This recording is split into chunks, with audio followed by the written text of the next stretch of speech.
Hello, my name is Jacob Hummel. I'm a pediatric anesthesiology fellow at Vanderbilt Children's, and I recently had the fortunate opportunity to travel to Kijabe, Kenya, to work at Kijabe Hospital as part of an ACGME approved anesthesiology elective. I wanted to share a couple of my experiences. We're working closely with Dr. Newton and trying to further a lot of the programs that Vanderbilt has been pushing for recently over Africa to try to reach several different underserved areas.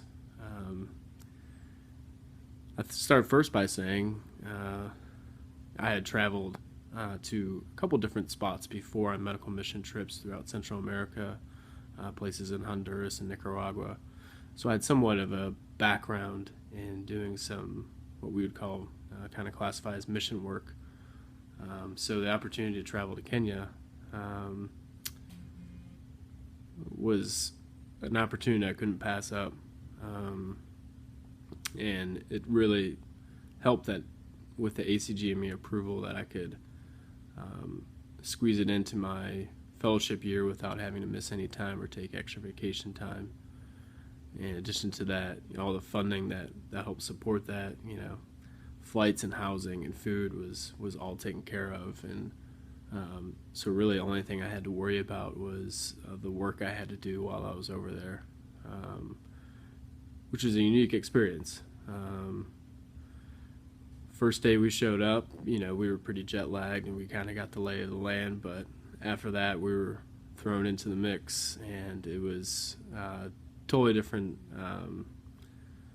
what I'd seen in the States. It's the same kind of picture walking in with, patient waiting room, front board with all the surgeries listed, and 8 ORs running, and the structure was there. The structure looked just like any other OR, but really it had a different feel to it. Obviously not as much technology. I laughed a little bit when I saw the exhaust from the anesthesia machine was just a hose going out the window of the OR. So, and just little things like that were, you kind of got an idea that they had a different set of structures that they had to put in place to help this OR run. Some of the patients I saw were in dire straits. They really had some amazing stories of where they traveled from, being in refugee camps, or kind of coming from areas of low income. I mean, they barely make very much money, and they live in mud houses, and cleanliness is something that's really tough to achieve at times, and where we're talking about fighting infections and trying to get patients as much physical therapy after surgery or giving them the right medications, it can always be a challenge. So working in a low resource environment is something that is very challenging. You have to think on your feet very quickly. I remember one case where right after we intubated the patient, the pop-off valve broke off as our nursing student was bagging the patient, and for some reason the pressure shot up, continuous pressure, about 70 or 80 centimeters of water, and so we quickly had to disconnect the ventilator and bring in an ambu bag and bag mask the patient while someone brought in a key to try to screw on the pop-off valve again so that we could reattach our ventilator. Things like that where you see the challenges, and I can remember sitting in a case and my end title all of a sudden disappears on my screen, and there's no tech to call. There's this is 7 o'clock at night. There's barely anyone in the ORs, and you just kind of have to rely on your physical exam maneuvers a little bit. The patient was prone, and we had him spontaneously breathing by a miracle, but I would be able to see the bag moving back and forth, so it gave me some confidence that we were still ventilating the patient. But You know, it's just little things like that where it's a struggle. Um, you're always going to kind of be on high alert.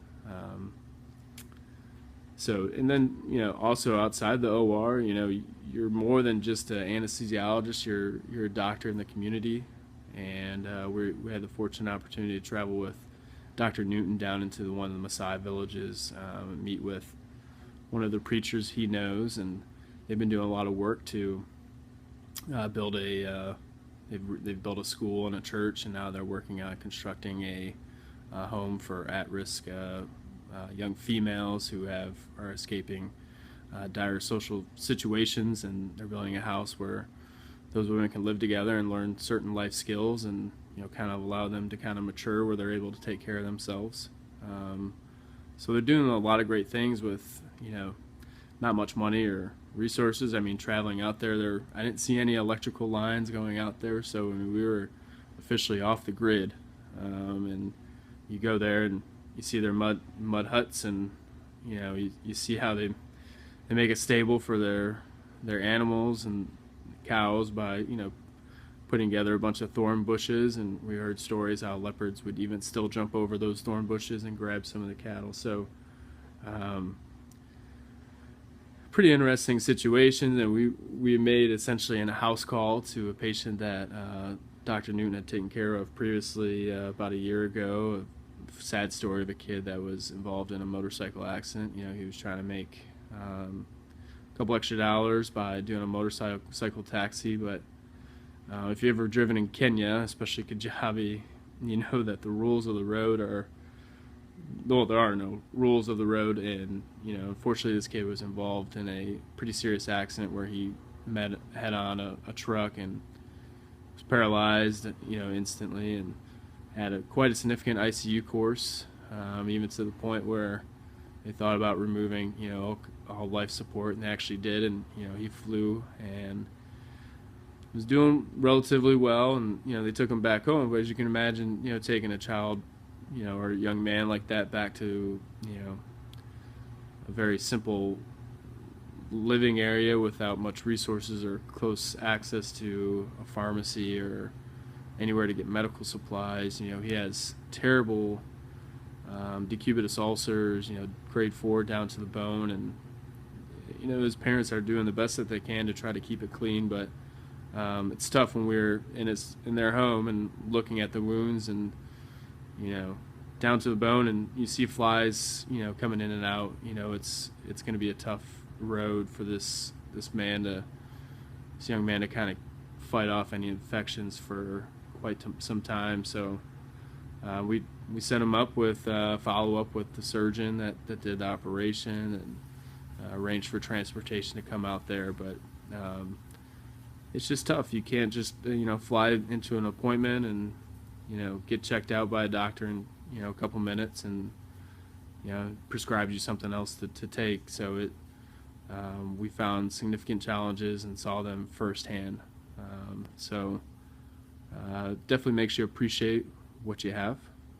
Makes you not as what's the word I'm looking for? Pessimistic about the healthcare system in the United States. You know, we do waste a lot of money, but at the same time, we're very fortunate to have the access we do. And I think that's a continued goal, is to providing access to these people that just don't have the resources, and allowing them to still be individuals and, you know, kind of keep on building their communities the way they see fit. I think it's the biggest goal, and is something that I saw, you know, a lot of sustainable projects, you know, going on in the Kenya, especially in the Kijabe Hospital area. We worked a lot with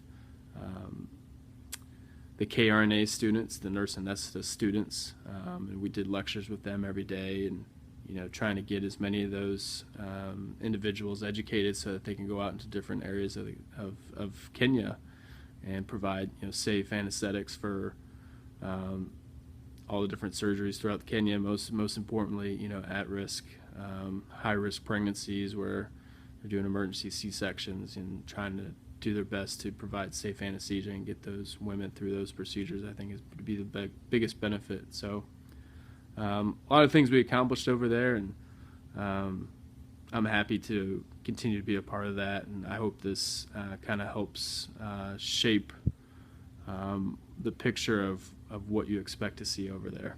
So thank you very much. Appreciate it.